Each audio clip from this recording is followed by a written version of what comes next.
chacun et à tous, bonjour et bienvenue sur Cotine TV pour la revue de presse hebdomadaire. À la une des quotidiens béninois, la célébration de la fête de l'indépendance. Le chef de l'État, Patrice Talon, a présidé mardi 1er août 2023 les différentes manifestations officielles entrant dans le cadre de la célébration du 63e anniversaire de l'accession du Bénin à la souveraineté nationale et internationale, rapporte 24 au Bénin. Une festivité marquée par un défilé aérien qui est une première, souligne le journal. Selon Mediapart Bénin, les citoyens ont eu droit à une belle parade des vecteurs aériens qui démontre la modernisation des forces armées béninoises pour faire face à toute attaque extérieure. L'investigateur qui était également à la place de l'Amazone qui a abrité les manifestations, pour sa part, a consacré sa plume sur la tribune officielle et a vu aux côtés du président Patrice Talon son invité d'honneur, le président nigérien Bola Tinubu, accompagné d'une forte délégation dont le richissime homme d'affaires Aliko Dangote et plusieurs gouverneurs du Nigeria. C'est une mobilisation inédite qui constitue un gros coup diplomatique, mentionne le matinal. Le journal placard la photo des deux hommes tous souriants dans ses colonnes. Aussitôt fini les manifestations de la fête de l'indépendance, le président Patrice Talon est déjà annoncé en Chine, relève BIP Radio. Le numéro 1 béninois s'y rendra dans le cadre d'une visite d'amitié et de travail, écrit le matinal. En attendant d'en savoir un peu plus sur cette visite, rendons-nous au Nigeria où le président Bola Tinubu annonce des mesures face au coût de la vie. Le chef de l'État a ordonné le déblocage de 200 000 tonnes de céréales et a promis des aides en faveur des agriculteurs, des PME et du secteur manufacturier. C'est Le Monde Afrique qui nous renseigne sur cette mesure en rappelant qu'elle intervient au lendemain de la suspension de la subvention de l'État nigérien au prix du carburant. Il a déclaré que la suppression de la subvention permettrait au pays d'économiser des milliers de milliards de naira par an et que l'argent serait utilisé pour mettre en œuvre des réformes qui contribueraient à relancer l'économie, a appris Africa News.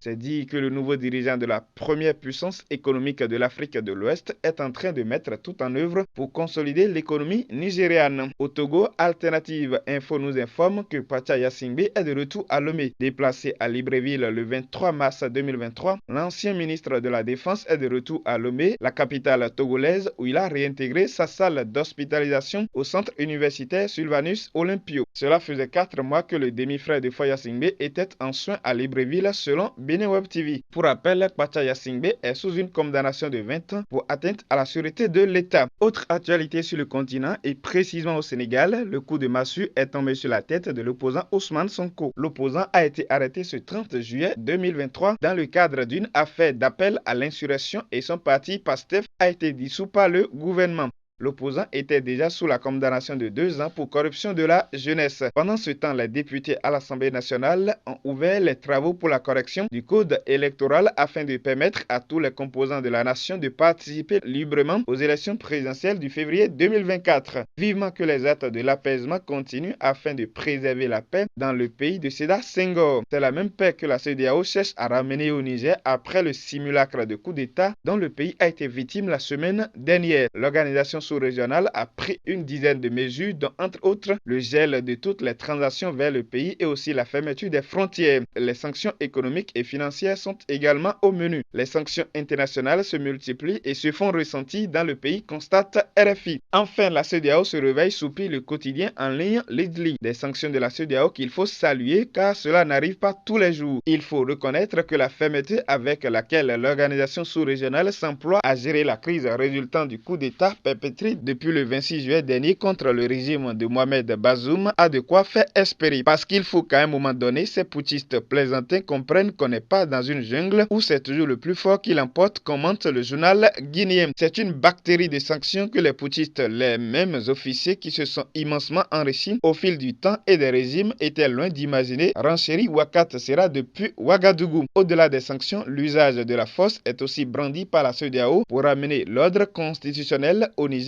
quand bien même elle a envoyé une délégation pour dialoguer avec les putschistes qui visiblement ne pensent pas dialoguer. Cette initiative n'a pas reçu un bon accueil de la part des militaires de Niamey. Pour ne laisser aucune chance à cette tentative de coup de passer, les patrons des forces armées de la CEDEAO sont allés en conclave au Nigeria pendant 3 jours pour préparer une possible intervention militaire. L'institution a donné jusqu'à dimanche à la junte nigérienne pour rendre le pouvoir à Mohamed Bazoum, fait savoir BIP Radio. Le président nigérien Mohamed Bazoum, aussi dans un message, a appelé la communauté internationale à voler au secours de la démocratie nigérienne. À la une également cette semaine, une nouvelle un peu moins reluisante. C'est toute la Côte d'Ivoire qui est en deuil. Ce mardi 1er août 2023, l'ancien président Henri Konan Bédié est décédé à l'âge de 89 ans, annonce Abidjan.net. Des hommages à ce grand homme à une longue carrière politique pleuvent un peu partout de l'Afrique. Pour honorer sa mémoire, la cérémonie commémorative du 63e anniversaire de l'indépendance de la République de Côte d'Ivoire, prévue le lundi 7 août 2023, est annulée, indique un communiqué officiel consulté par Abidjan.net. Parlant des indépendances africaines, le sujet a été au cœur de l'émission Éclairage du coach. Le coach Patrick Aman-Pouyon, comme à son habitude, nous a rappelé le contexte dans lequel les pays africains ont obtenu leur indépendance.